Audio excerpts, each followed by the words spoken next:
우리 하나님 말씀 함께 보겠습니다. 예레미야 31장 1절에서 9절까지의 말씀입니다. 예레미야 31장 1절에서 9절까지 말씀 우리 한 목소리로 함께 봉독하겠습니다. 여호와의 말씀이니라. 그때 내가 이스라엘 모든 종족의 하나님이 되고 그들은 내 백성이 되리라. 여호와께서 이같이 말씀하시니라. 칼에서 벗어난 백성이 광야에서 은혜를 입었나니 곧 내가 이스라엘로 안식을 얻게 하러 갈 때에라. 옛적에 여호와께서 나에게 나타나사 내가 영원한 사랑으로 너를 사랑하기에 인자함으로 너를 이끌었다 하였노라. 처녀 이스라엘아, 내가 다시 너를 세우리니 내가 세움을 입을 것이요 내가 다시 소고를 들고 즐거워하는 자들과 함께 춤추며 나오리라. 내가 다시 사마리아 산들에 포도나무들을 심되 심는 자가 그 열매를 따먹기 시작하리라. 에브라임 산 위에서 파수꾼이 외치는 날이 있을 것이라. 이르기를 너희는 일어나라. 우리가 시온에 올라가서 우리 하나님 여호와께로 나아가자 하리라. 여호와께서 이와 같이 말씀하시니라. 너희는 여러 민족의 앞에 서서 야곱을 위하여 기뻐 외치라. 너희는 전파하며 찬양하며 말하라. 여호와여, 주의 백성 이스라엘의 남은 자를 구원하소서 하라. 보라, 나는 그들을 북쪽 땅에서 인도하며 땅 끝에서부터 모으리라.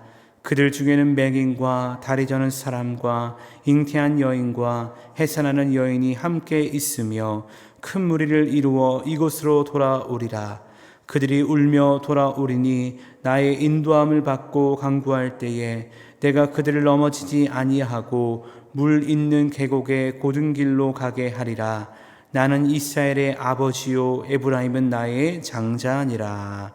아멘. 우리가 계속하여 예레미야를 통해 우리는 위로의 책에 대한 말씀을 나누고 있습니다. 지난 이틀간 나눴던 말씀이 남유다를 향한 위로의 말씀이었다면 오늘과 내일 나눈 말씀은 북이스라엘을 향한 위로의 말씀입니다. 여러분, 북이스라엘이 누구입니까? 우리가 이스라엘의 역사를 살펴보면 솔로몬의 죄악으로 말미암아 그 아들 르호보암 때 하나였던 나라가 두 개의 나라로 나눠지는 것을 보게 되죠. 바로 그때 에브라임을 중심으로 한 10개 지파가 북이스라엘이라는 나라를 세웠고요. 나머지 두 개의 지파였던 유다와 베냐민이 남유다라는 나라를 세운 것을 보게 됩니다. 근데 우리가 알다시피 북이스라엘은 어떤 나라였습니까? 죄로 시작하여서 죄로 마치는 선한 왕이 단 한 명도 없었던 나라가 바로 북이스라엘이었습니다. 하나님께서는 때를 따라 선자를 보내심으로 그들을 돌이키려 하셨지만 그들은 순종하지 않았고 여전히 자기 멋대로 죄를 지으며 살았습니다. 그래서 북이스라엘은 BC 722년에 아수르에 의해서 남유다보다 먼저 멸망하게 되었습니다. 그런데 하나님께서는 그렇게 역사 속에 사라진 것 같은 북이스라엘을 잊지 않으셨고 남유다를 회복시키는 그때에 북이스라엘도 함께 회복될 것을 선언하고 계시는 것이죠. 오늘 1절 말씀 가운데 이렇게 말씀하고 있습니다. 여호와의 말씀이니라. 그때 내가 이스라엘 모든 종족의 하나님이 되고 그들은 내 백성이 되리라 라고 말씀하고 있습니다. 여기 1절 말씀에서 이야기하고 있는 그때는 언제일까요? 우리가 앞선 말씀들을 통해 나눴듯이 하나님의 때 70년이 지난 후를 말하는 것입니다. 근데 바로 그때 누구 또한 회복되냐면 남유다뿐만 아니라 이스라엘의 모든 종족이 바로 이 회복에 포함될 것을 선언하고 계시는 것입니다. 왜냐하면 역사적으로 볼 때 북이스라엘은 아수르에 의해 멸망을 당하지 않았습니까? 근데 아수르는 또 누구에 의해 멸망당합니까? 바벨론에 의해서 멸망을 당합니다. 그렇기에 이미 바벨론으로 포로로 끌려간 그 북이스라엘 사람들이 있었을 것이라는 것이죠. 그래서 하나님께서 이렇게 말씀하시는 것입니다. 그때 내가 이스라엘 모든 종족의 하나님이 되고 그들은 내 백성이 되리라 라고 말씀하시는 것입니다. 여러분, 하나님께서 이스라엘 백성 백성을 세우실 때 하나님의 본심이 무엇이었을까요? 아마 12지파 모두가 연합하여 하나님이 기뻐하시는 나라를 온전히 세우는 것, 그것이 하나님의 본심이지 않았을까요? 그런데 인간의 교만으로 인하여서, 인간의 죄로 인하여서 하나의 나라가 두 개의 나라로 흩어지게 되고, 시간차가 있었지만 동일한 죄로 인해 두 나라 모두 이방 민족에 의해 무너지게 된 것입니다. 이 모든 과정, 이 모든 결과를 지켜보시는 하나님의 마음이 어땠을까요?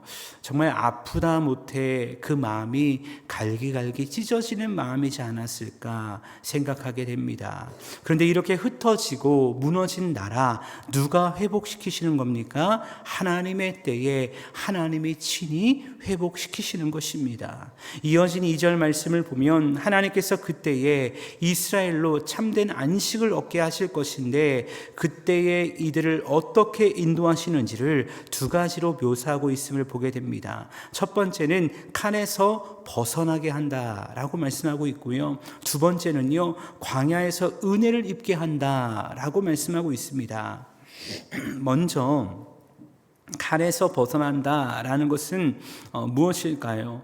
지금 시대에는 전쟁을 할 때에 여러 가지 무기를 사용할 수 있지만, 당시 전쟁에서 사람을 사륙하거나 겁박할 때 대표적으로 사용했던 무기가 바로 칼이라는 것이죠. 그렇기에 이 말씀에서 칼이 주는 의미는 이스라엘의 이전의 삶이 죽음으로 인한 공포와 두려움의 삶이었다는 것을 보여주는 것인데, 이제는 그런 공포와 두려움에서 벗어나게 하시겠다라는 하나님의 선언인 것입니다.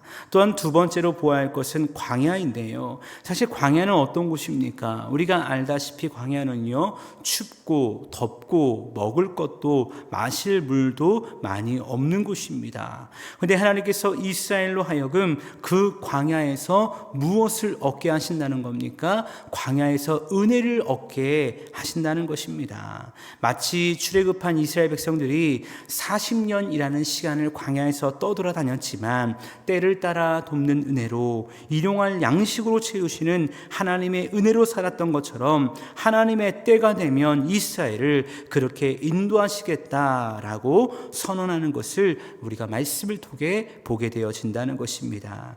이뿐만이 아닙니다. 오늘 본문 이어지는 4절 말씀을 보니까 하나님께서 이스라엘을 향해 이렇게 부르십니다. 처녀 이스라엘아 라고 부르십니다. 여기서 말하는 처녀라는 것은 히브리어로 베툴라라고 이야기하는데, 이는 이런 뜻입니다. 육체적으로 남자를 전혀 가까이 하지 아니한 완전한 처녀를 말하는 것입니다. 여러분 생각해 보기 원합니다. 북이스라엘이 처녀가 맞습니까? 영적으로 볼 때 북이스라엘 처녀라고 불릴 수 있습니까? 우리는 북이스라엘의 선자였던 호세아를 통해 이 질문에 대해 대답할 수 있습니다. 북이스라엘은 처녀가 아닙니다. 북이스라엘은 음녀입니다. 호세아는 북이스라엘의 마지막 선자였는데, 하나님께서는 호세아로 하여금 음녀 고멜과 결혼하여 이남 일녀를 낳고 가정을 이루게 하시죠. 하지만 호세아의 아내 고멜은요, 여전히 행실이 좋지 않았습니다. 여전히 음행을 일삼았습니다. 그리고 하나님께서 호세아로 하여금 그때마다 아내의 몸값을 지불하고 그녀를 데리고 와 다시 가정을 이루게 하시는 것입니다. 여러분 생각해 보십시오. 얼마나 비참한 모습입니까? 더군다나 호세아는 하나님의 부름을 받은 선지자인데 왜 이런 창피를 당해야 할까요? 그 이유는 호세아를 통해서 저 음녀 고멜이 바로 너희다, 즉 북이스라엘이다 라는 것을 알려주기 위함이었다는 것입니다. 그래서 호세아 1장 2절 말씀 가운데 하나님께서 호세아에게 이렇게 말씀하십니다. 여호와께서 처음 호세아에게 말씀하실 때 여호와께서 호세아에게 이르시되 너는 가서 음란한 여자를 맞이하여 음란한 자식들을 낳으라. 이 나라가 여호와를 떠나 크게 음란함이니라 라고 말씀하고 있다는 것입니다. 네, 여러분 오늘 본문 말씀으로 돌아와서 보면 하나님은 그분의 때에 회복시킬 이스라엘에 대해서 무엇이라 말씀하십니까? 처녀 이스라엘이라고 말씀하십니다. 음녀로 살다가 방탕하다가 끝까지 죄를 지다가 멸망한 북이스라엘인데 그 북이스라엘을 향해서 처녀 이스라엘이라고 말씀하는 것입니다. 이 말씀이 주는 의미가 무엇일까요? 이런 의미지 않을까요? 너의 죄악들, 너의 모든 과거, 너의 수치 내가 더 이상 묻지 않겠다. 내가 너를 처녀로 보겠다라고 말씀하는 것입니다. 특별히 4절과 5절 말씀을 보면 어떤 단어가 계속하여 등장하는지 아십니까? 이런 단어가 계속하여 등장합니다. 다시라는 단어가 3번이나 등장하고 있습니다. 다시, 다시, 다시. 다시라는 것은 무엇을 의미할까요? 좋았던 과거가 있었다는 겁니다. 그렇게 다시 그 과거로, 그 좋았던 때로 돌아갈 수 있도록 기회를 주신다는 것입니다. 4절 말씀 보니까 이렇게 말씀하십니다. 처녀 이스라엘아, 내가 다시 너를 세우리니 내가 세움을 입을 것이요 내가 다시 소고를 들고 즐거워하는 자들과 함께 춤추며 나오리라 라고 말씀하고 있습니다. 특별히 4절 말씀을 보면서요, 여러분, 과거 이스라엘의 역사 중 어떤 한 사건이 떠오르지 않습니까? 이 사건은요, 이스라엘 백성들이 출애굽 당시 홍해를 건넌 후 있었던 사건인데, 이들은 하나님의 놀라운 구원의 역사를 경험한 후에 이렇게 하나님을 찬양했습니다. 출애굽기 15장 20절 21절입니다. 미리암이 손에 소고를 잡음에 모든 여인도 그를 따라 나오고 소고를 잡고 춤추니 미리암이 그들에게 화답하여 이르되 너희는 여호와를 찬송하라. 그는 높고 영화로우심이요 말과 그 탄 자를 바다에 던지셨음이라 하였더라 라고 외치면서요, 소고를 잡고 모든 여인들과 이스라엘 백성들과 여호와를 찬양하는 것입니다. 오늘 본 말씀 4절에서 다시 소고를 들고 즐거워하는 자들과 함께 춤추는 것, 이 모습이 누구의 모습일까요? 맞습니다. 홍해를 건넌 뒤에 소고를 들고 춤췄던 미리암과 이스라엘 백성들의 모습인 것입니다. 여러분, 이를 통해 하나님께서 무엇을 말씀하는지 아십니까? 과거 그들의 선조였던 이스라엘 백성들을 출애굽시켰던 것처럼 하나님의 때에 너희를 출바벨론 시켜서 이스라엘 땅으로 돌아오게 하고 여호와의 놀라운 은혜로 인하여서 너희로 하여금 다시 한번 춤추고 다시 한번 하나님을 찬양하게 하실 것이라고 선언하시는 것입니다. 이뿐만이 아닙니다. 5절 말씀에도 다시가 등장하는데 이렇게 말씀하시죠. 내가 다시 사마리아 산들에 포도나무들을 심되 심는 자가 그 열매를 따기 시작하니라 라고 말씀하십니다. 구약 성경에서 열매는 풍성함을 의미합니다. 근데 다시 어디에서 그 열매, 특별히 포도나무 열매가 맺히고 수확을 하시겠다는 것입니까? 이미 처참하게 짓밟히고 무너진 사마리아 산들에서 이 회복이 일어나게 할 것이다 라고 선언하시는 것입니다.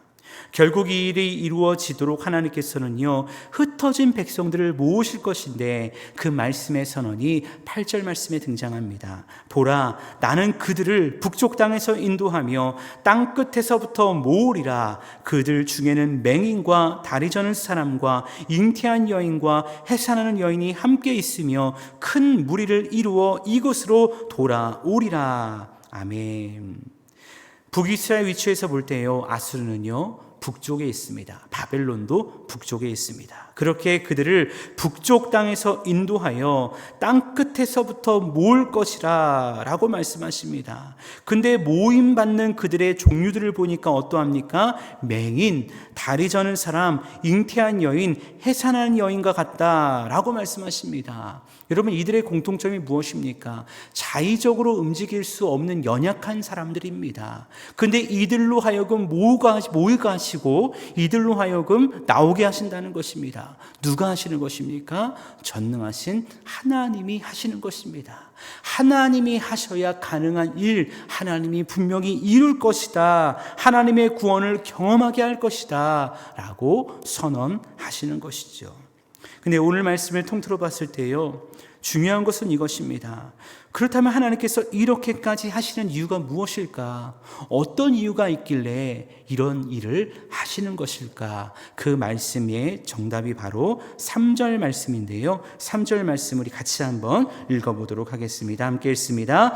옛적에 여호와께서 나에게 나타나사 내가 영원한 사랑으로 너를 사랑하기에 인자함으로 너를 이끌었다 하였노라. 아멘.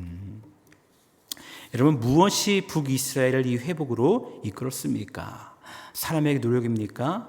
사람의 어떠한 행실입니까? 그렇지 않습니다. 여호와의 영원한 사랑, 그리고 여호와의 인자가 이들을 이렇게 이끌었다는 것입니다. 특별히 이 말씀에 등장하는 인자함은 우리가 잘 아는 것처럼 히브리어로 헤세드라고 이야기하죠. 이 헤세드는 언약 백성을 향한 여호와의 변함없는 사랑, 신실한 사랑을 의미합니다. 그렇게 자기 백성을 향한 여호와의 사랑과 인자는요, 뗄래야 뗄 수 없는 관계인 것입니다.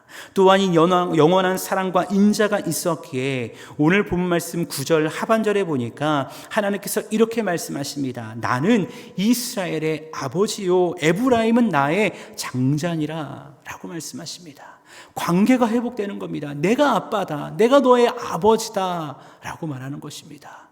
너는 나의 장자다 라고 말씀하시는 것입니다.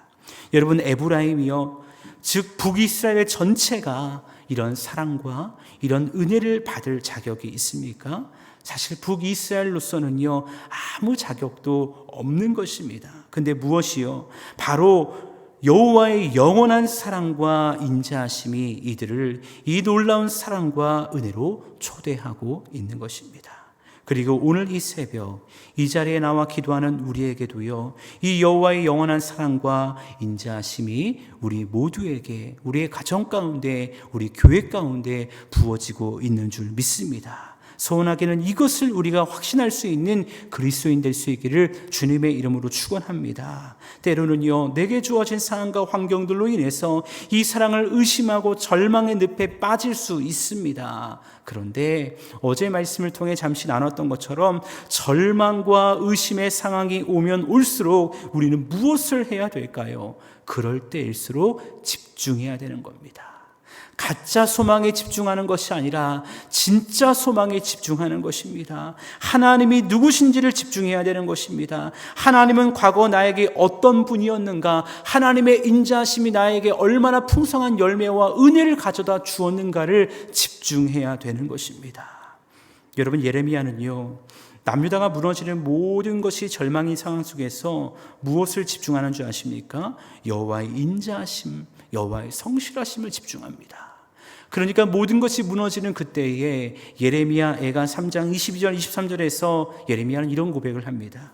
여호와의 인자와 긍휼이 무궁하심으로 우리가 진멸되지 아니함이니이다. 이것들이 아침마다 새로우니 주의 성실하심이 크심이소도이다 라고 고백을 합니다. 이것들이 아침마다 새롭다는 거예요. 근데 무엇을 묵상합니까? 절망의 상황을 묵상하는 게 아닙니다. 여호와의 성실하심, 여호와의 인자하심, 여호와의 긍휼하심을 묵상하는 것입니다. 그러니까 무엇을 할 수 있는 겁니까? 여호와를 찬양할 수 있는 거예요. 눈물 나지만, 애가를 부르지만 그럼에도 불구하고 주를 찬양하며 주 앞에 나아가는 믿음의 삶으로 승리할 수 있는 것입니다. 여러분, 우리가 매일의 삶 속에서 이렇게 여호와의 인자하심을 묵상하며 찬양할 수 있다면 어떻게 될까요? 어떤 상황과 환경이 올지라도 더 집중할 수 있는 것입니다. 감사할 수 있는 겁니다. 기뻐할 수 있는 것입니다. 내 소원하기는 정말 이 주님의 능력과 이 주의 인자하심이 우리 안에 아침마다 새벽마다 새롭게 역사함으로 말미암아 예레미야가 찬양하고 고백했던 이 하나님, 우리도 고백하며 우리도 찬양하며 주님 오시는 그날까지 이 믿음의 길, 승리의 길 걸어갈 수 있는 저와 여러분 모두가 될 수 있기를 간절히 주님의 이름으로 축원합니다.